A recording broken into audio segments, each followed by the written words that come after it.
Hey guys, this is Spoon, and I met Spoon at the Vietnam Veteran Brotherhood meeting, and I told him I got to speak to them and I got to tell them who I am and what I do, and Spoon asked to come and speak with me. He's got a great news article which I will be sharing with my audience Well, I later. got another one in the car. I'll give to you so you can read Okay. that Oh, also. great, because I like to carry them with me and I share them with my veterans and first responders that get in this RV all over the country. Well, I carry a map with me. Oh, look at that. Wow. That's the map. Can I? That's I'm all gonna. the major units. That's the Ho Chi Minh Trail.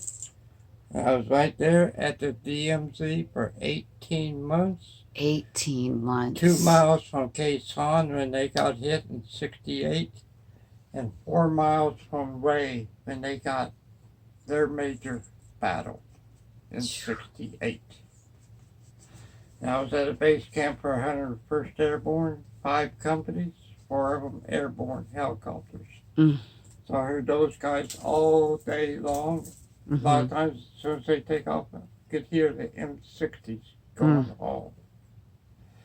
And what a lot of people don't realize, every conflict we've been in since the American Revolution, we've been fighting a war, same time fighting for everybody's freedom. Right. But over there, when you're in combat, there's only one thing on our mind in Vietnam: come home alive. That's all we thought about. But years after you get home, then you start thinking about this other stuff, like I appreciate my privileges. That's right. We appreciate you And for what your the sacrifices. Brotherhood does, they got with the schools, because the schools don't have field trips. Right. So they give them money so they can bring the 8th graders to the wall. And there'll be a group of us at the wall. There'll be a vehicle, guys there. Then I'll have another spot where the guys can talk about what they went through. Yeah, I had it bad as a cook. Yeah. But after hearing these other guys, they had it worse than I did. But I hate to use this word, but we all went through hell. You did. And just so you know, I've been invited to come back for the event in the parade for the wall, and I can't wait to be there with you guys. It's to honor our Vietnam veterans. And I was there the day this wall was dedicated. It's beautiful. And this wall is a lot smaller than the one in Washington. I've been to the one up there, and the lady went with me. I said, "You have better with me." I stood there, and everything I went through in Vietnam came back, and the way I was treated. Can you talk about that for a minute? Although I should laugh, I could laugh about it now. We landed, and they had military trucks, came to the airplane, took us to Fort Lewis, Washington. Got there, they had 2 signs. One said leave, the other one said ETS. So I got in line, said ETS. I was getting out, took my papers. Guy pointed to a door and said, "Grab your bunk, we have a small exchange. You will be in civilian clothes in the morning." So they called us up. He gave me my discharge paper. I gave him my ID card. He gave me a plane ticket from Seattle to Chicago down to Ohio. I got to the airport, checked in, started through the gate. Within 2 or 3 minutes, 4 to 6 people around me, calling me names, swearing at me, give me the finger. They even spit on me. I'm so they knew sorry. I was in the military because your haircut. Our haircut. Yeah. That happened several times. Got there, got on the plane. I had a window seat. A couple sat next to me. Where'd you come from? I said, Vietnam. They got up and moved. They didn't want to sit to me because the way we were, I hate to say this, the news media labeled us as baby killers. And I told people, what would you do if you saw a 10-year-old kid coming at you like this with a rifle? So they labeled us. But the guys over there in Desert Storm, Iraq, Iran, Afghanistan, Vietnam are all similar. The only Mm-hmm. difference, they're in the desert, we were in the jungle, going through the same stuff. Snipers, booby traps, kids going out, slowing the convoys down. So I got to Chicago, same thing all over again. Mm.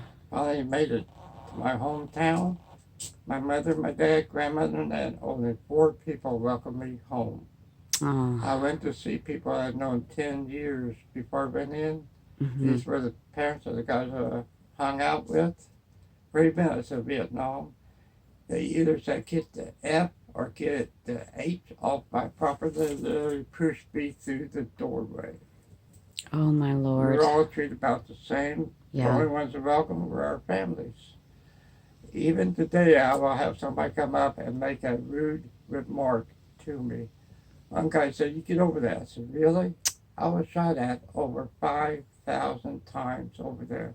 Mm. I point to these numbers. Do you have any idea how many of these died next to me with a whole bullet hole in their head and part of Mm. their head blown away? You don't get over that. No. And there's one day it's very hard for me and a lot of others. November 11th. Mm-hmm. Right. I know. It's okay, honey. One It's lady not a said, celebration, is it? one lady said, "Well, we honor you guys." I said, "Yes, that's good. But you got to remember, a lot of us, we had friends, buddies, died next to us. Yeah. And 8 of those names on that wall, I went to school with 12 years. Mm. Last time I saw them, they were graduating. Of course, some of them died next to me, right there in the center of their head. Mm. So I get out of the house every day. I have no choice. I'm kicked out of the house every day by my dog. She gives me a look, tells me get out. So I go to Walmart 5 days a week. Yeah. I'm in there. I know a lot of employees. I know a lot of the regular customers. Mm-hmm. We say hi, so that helps me out. Now I have seen a psychiatrist and therapist. Yeah. And they said you have to talk about the problem. Yeah. Flashbacks, which I did with them. Mm-hmm. And it made it worse. Mm. And just getting out of the house, we'll talk about food, weather, a trip, or whatever else. So that helps me out, even if it's for a minute. It helps me out a lot. And I was in the hospital a few years ago. I was discharged. Saw my doctor at the VA. She said, "You're in the hospital a month. Mm. 3 weeks ICU, life support." They don't know why, but everything was literally shutting down. Mm. And they did not expect me to leave the hospital alive. So I left. By the time I got to the car, I made a commitment: no more alcohol. Oh, good. September 26, 2005, I had my last drink. Because I was drinking over 6 cases of beer a week, plus hard liquor. That was Wow. the only way I could get rid of the flashbacks. So Mm. now I get out of the house and talk. So that helps me out instead of talking about it. I talk to people. Yeah. Which helps me out because, well, the way I look at it, we are all different. Yeah. What works for me may not work for the next person. Some Right. people it probably does help talking about them, and there's others like me. Yeah. Just get out of the house and whatever. So Well, and like I had, you had come up to me and you wanted to come and share your story. But I tell you, just talk about whatever you want to talk about. You don't have to talk about anything in specifically. And I'm going to put out a great message for you. And I just wanted to get you a few minutes and just talk about your experience about how it was coming home, because this younger generation, they just don't understand. I don't know what countries it is. I believe there's 2 countries. It's mandatory. You go in the service for 2 years, Mm-hmm. and which No matter what. you grow up fast Mm-hmm. when you get in the service. But there's 2 things that causes major flashbacks for me. First one, whenever I hear a emergency vehicle, Oh. each company where at the base camp had a pole with a siren on it. Mm-hmm. and a button. So if we got hit, press a button, and all of them would be connected. Mm-hmm. So all of a sudden you hear all 5 sirens going off. So as soon as you hear it, you went. Mm-hmm. The other one, whenever there's a wildfire down here, Mm-hmm. I have a place back because they use napalms over there. Mm-hmm. Because all of a sudden you hear an airplane come down low, all of a sudden you see the flames, and it'd be over a football field long. Mm. And it would burn everything, vegetation, animals, and people. Mm-hmm. After the fires go out, that odor still lingers for days. Mm. Now, if I'm outside doing stuff, I hear a helicopter, I know it's a medevac or whatever. Mm-hmm. Mm. I make a little beeline and go inside the house with the dog, and she helps me out.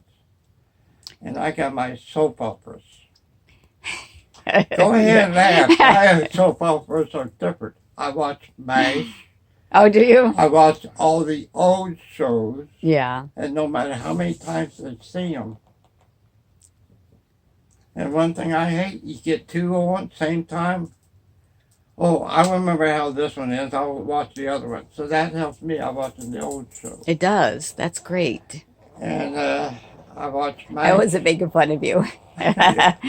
You're making me feel like Rodney Dangerfield. No respect. You ought to be ashamed of you. Hey, that is not nice. For a minute, I thought you were serious. I was going to start crying. Well, there's one episode of MASH, and the way it gets me, it's when radar leaves. Mm. They get done, and the guy's going back to the tent, get some their moonshine or whatever to drink, and their Colonel Potter say, guys, look, and it points down, teddy bear on the bed. That's radar saying he went over as a boy, Oh, but he came home as a man. yeah. And another episode, it gets me, they got a guy in, he had no physical injuries. Hawkeye asked him what happened. He said the tanks came through, killed everybody. Mm. They jumped out of the tank, came back and killed everybody a second time. Mm. Hawkeye said, you never get over that. But I know a doctor that will help you to live with it. His name is Cindy Freeman. And all of a sudden, the camera goes to that guy, and he has that expression. What do you mean, live with it?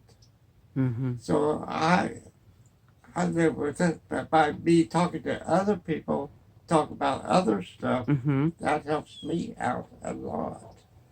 So let's end this here and let's talk about other stuff, okay? Thank you As long so as much. we don't talk about food. We're not going to talk about food because I'm starving and I have none in this RV. All right, I'm gonna thank you so much, and I'm gonna end this video, and then we're gonna continue chatting. Okay? Thank you so much. Thank you. And people watching this, you better respect our Vietnam veterans, because all these years later, they're still not getting treated. I got 2 things to say. You Okay. mentioned that. Yeah. Several years ago, they identified the remains. Mm-hmm. And a family member flew over to Hawaii, bring the remains back. Mm-hmm. They landed at Fort Myers. Honor card went to the place Oh. and took them to the vehicle. And there's over 100 Vietnam vets lined up with their bikes. And they went from Fort Myers up to Arcadia on 75. And as soon as they got to Charlotte County, a helicopter, Huey helicopter, helped escort. Mm-hmm. And they had an M60 in each door. Several years ago, my daughter called and said, Dad, your cousin died.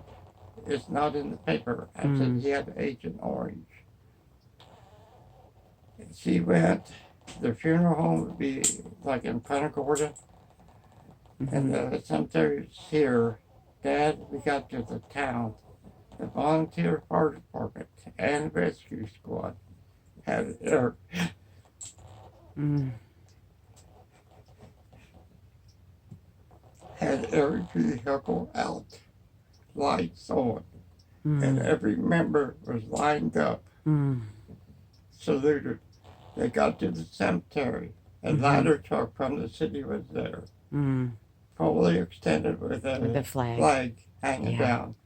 And every person assigned to that truck, all three shifts were lined up. So after all these years, Incredible. Thank you so much for sharing that. I'm going to end this right now so we can talk about something else, okay?